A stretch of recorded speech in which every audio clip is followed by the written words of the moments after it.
Hello and a very warm welcome to the channel. So this is a video that one of you very kindly sent me on Instagram. It is another video from the Fat Electrician channel, which is a wonderful channel. I first checked them out a few weeks ago for a video about the US Navy versus Iran. The title is The Most Gangster Politician Ever, Cassius Marcellus Clay. So as soon as I heard that title, I knew I was reacting to it. I must admit, slightly, this may be embarrassing. I did like a module on American politics at university. I like to think that, especially for someone from the UK, I'm relatively well informed about American politics and history, or at least sort of not badly. And I've genuinely never heard of this guy. I have no idea who he is. So I'm hoping he's not someone too famous. I'm hoping he's like, I don't know, like a police commissioner or I don't know, like a state senator or something. Not one of the founding fathers, but I've somehow forgotten. Or like the president that was between Obama and Bush, and I just sort of fell asleep for 4 years. Hopefully that's the case, but we'll find out together. But say this it's a great channel, so yeah, please do support them. If you want to subscribe to me, that would be fantastic. And I hope you enjoyed the video. Interesting start. It's a riveting story. Really good. All right, we gotta go. I gotta tell the internet about the guy I named you after. Okay, you gotta go hang out with Oh, All right. so that's cool. Well, I say that. I'm really hoping this is a good guy now, because if it turns out to be like some weird crypto fascist, I'm probably going to have to stop watching the channel. I'm sure it's not, though. I'm sure he'll be a great guy. We'll find out together. Today we're talking about the most gangster politician in American history. Ladies and gentlemen, Cassius Marcellus Clay, a.k.a. the Lion of Whitehall. Whitehall being his family home that he grew up in Kentucky as the son of one of the richest slave owners in all of America. While going to college at Yale to become a lawyer, he would attend a speech from a famous abolitionist by the name of William Lloyd Garrison, and that speech would change the entire trajectory of Cassius Clay's life as well as American history. It is at that moment that Cassius Clay decided he was not only going to be quietly opposed to slavery, but that he was actively going to fight against it. He would be set down the path. Okay, I'm reassured now. He's a good guy. I don't need to stop watching the channel. That alone makes this video a victory. To become the most influential abolitionist of all time. Oh god, forgot to do the ad. Hold on. Sorry for bothering the video. I think this is clearly an advert. Just to be clear, so this is like the son of a slave owner, right? So it's someone who has like a huge vested interest in the system, and he's coming out against it at what I imagine is massive personal cost. So yeah, it would be like Ronald McDonald's son being a vegetarian. And Ronald McDonald is a real person, by the way. I refuse to. Like, people say it's marketing ploy. No, it's a real person. He sort of sits in the corner somewhere with his red hair. Oh, hang on.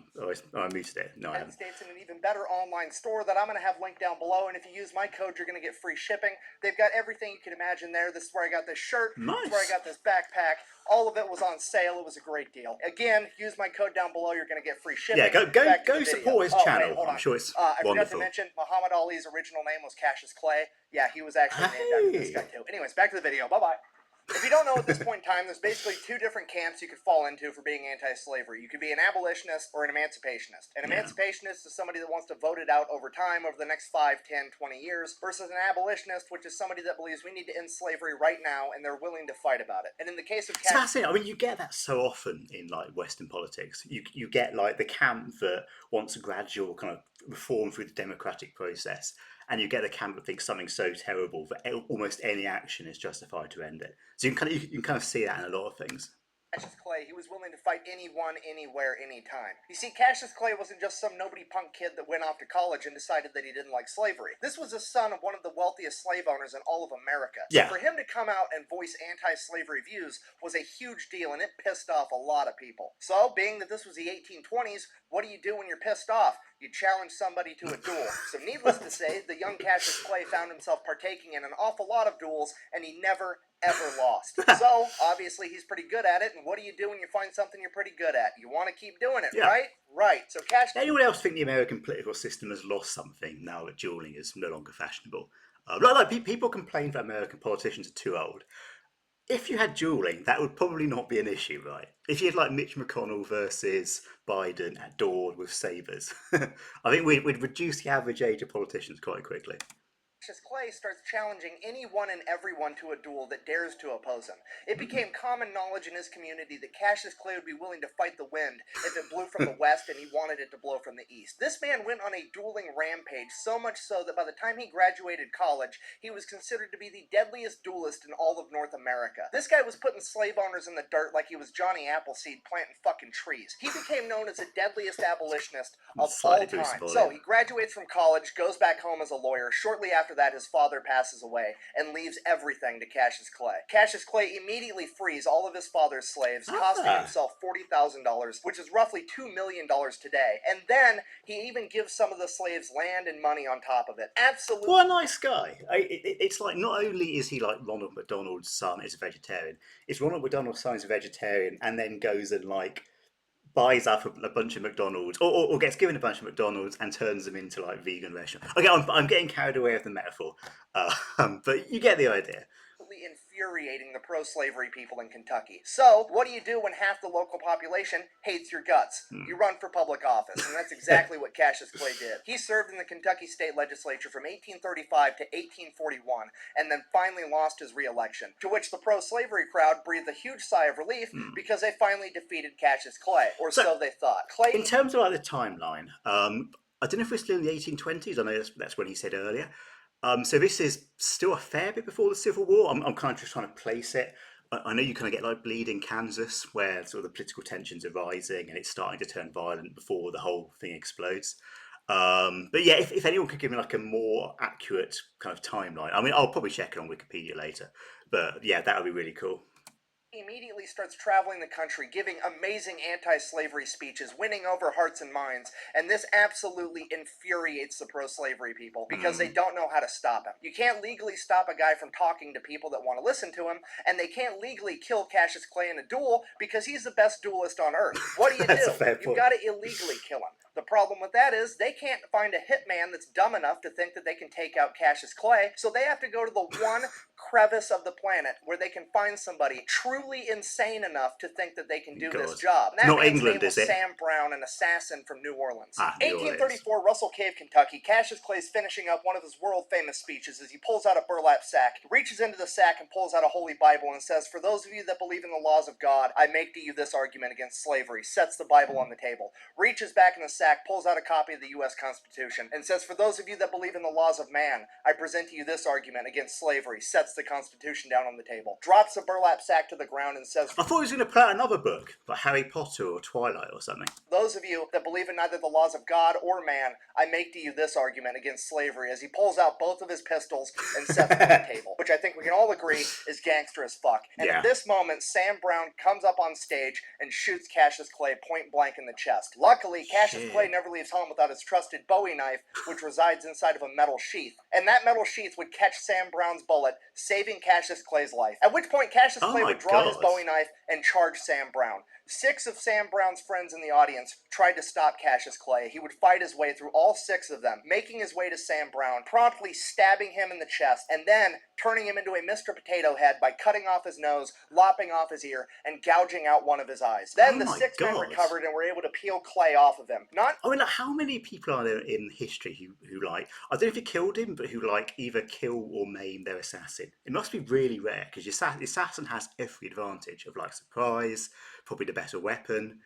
I mean, that's crazy. Knowing what to do, knowing they couldn't stop Cassius Clay forever, they panicked, probably for fear that Cassius Clay was going to start shoving this guy's facial features up his ass next. They did the only thing they could come up with to get the two apart. They picked up their friend Sam Brown, threw him over a 7-foot-high stone wall. He fell down an embankment and into a creek bed to finally get Cassius Clay away from him. And they did that to save his life. Survived, but not only was he lucky for that, he was also dumb as fuck, because he then decided to take Cassius Clay to court, because apparently after Cassius Clay stabbed him the first time, they were even on the whole assassination attempt. Oh my god. If there's one thing I hate, it's that kind of list. Like, if you're a criminal and you have a pop at someone and they fight back, it's fair game. Okay, I'm sorry. I don't want to get political on this channel, but I think that's not a not unreasonable position.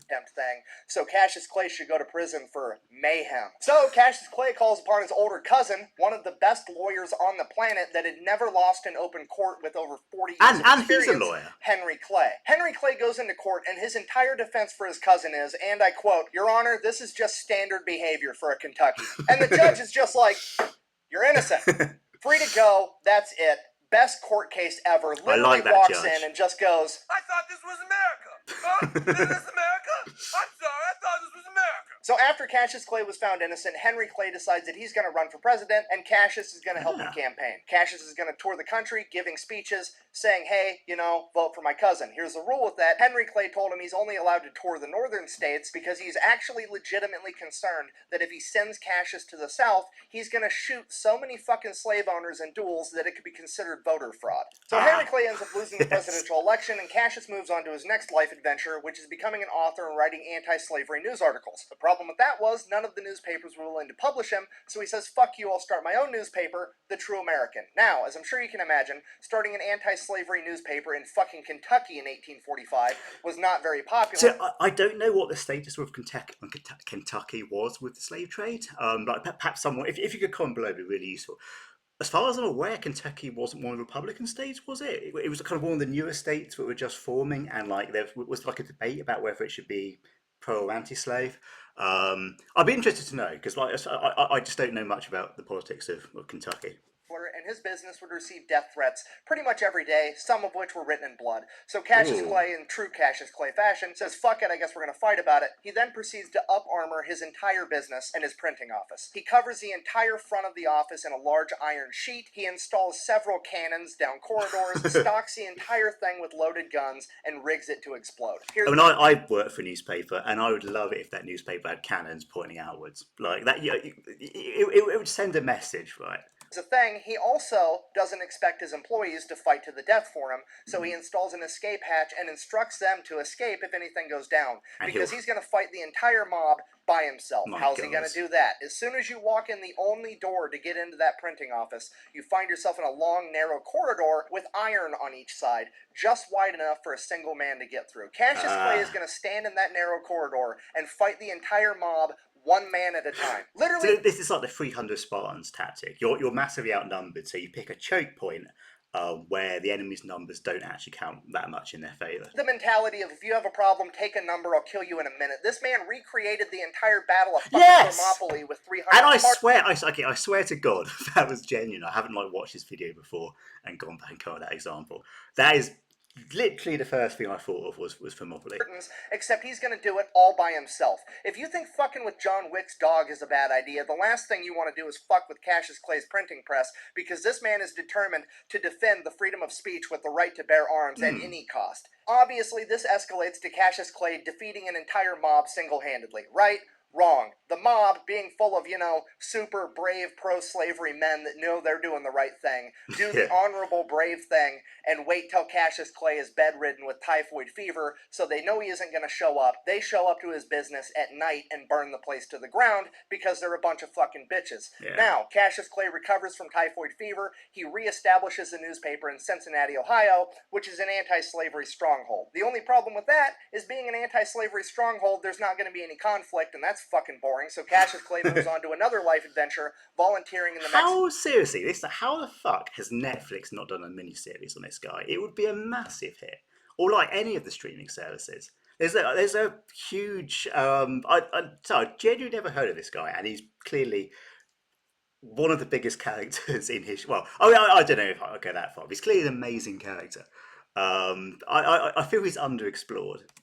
Mexican-American War. While serving the Mexican-American War, he would be a captain leading a group of Kentucky soldiers, and they would be captured pretty much immediately, and he would spend the duration of the entire war as a POW. While serving as a POW, some of the men under his command would escape, meaning that the Mexican military was then going to put the rest of his unit to death. Cassius Clay said, hey, don't kill my men.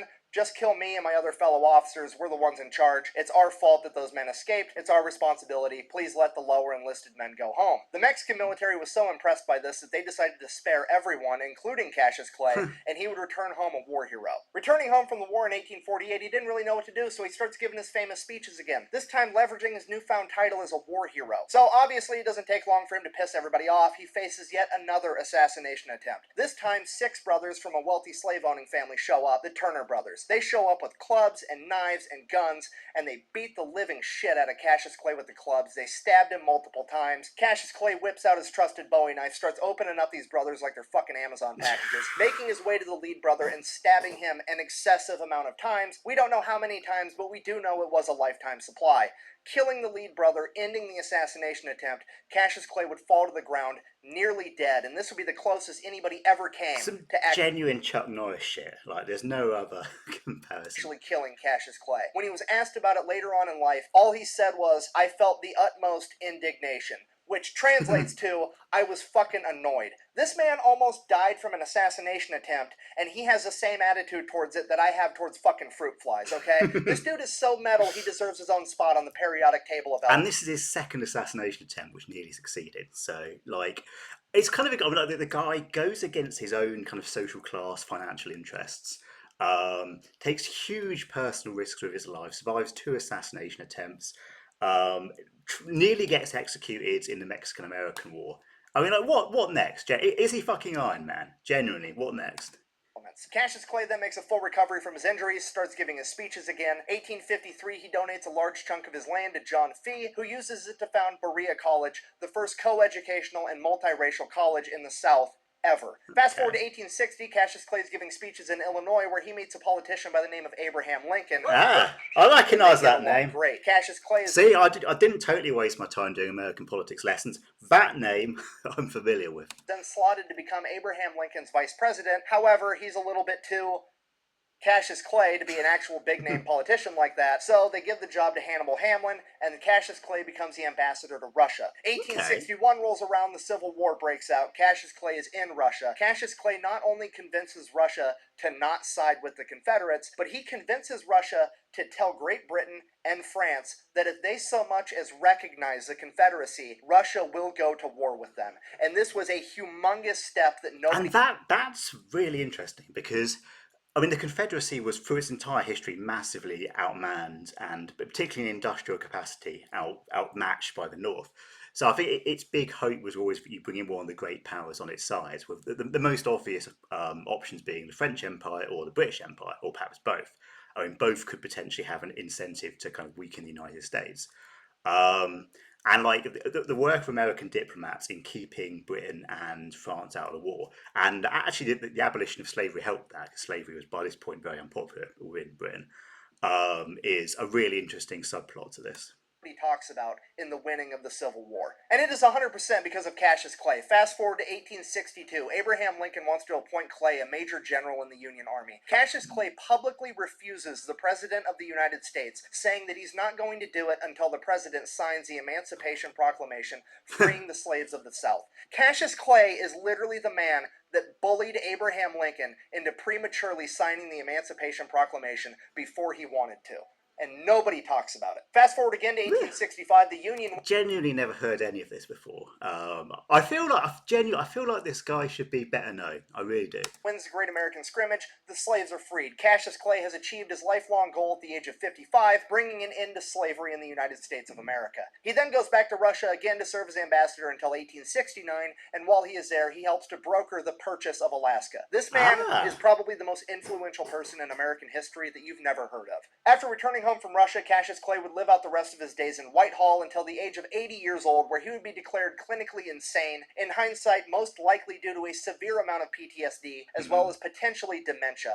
He didn't die from it, he lived on for quite a bit longer. He just picked up... Although I said earlier about how having duels would solve America's very old politician problem, but perhaps it wouldn't. Like, if this dude survives to 80 despite multiple duels and assassination attempts, you know, perhaps we'd still have old politicians. new hobby of fucking with the local sheriff because he was crazy now. Over the course of the next decade, Clay and the sheriff would have multiple run-ins that would be concluded when the sheriff and 7 deputies were repelled from Whitehall when Clay utilized his home defense cannon that he had at the top of his stairwell.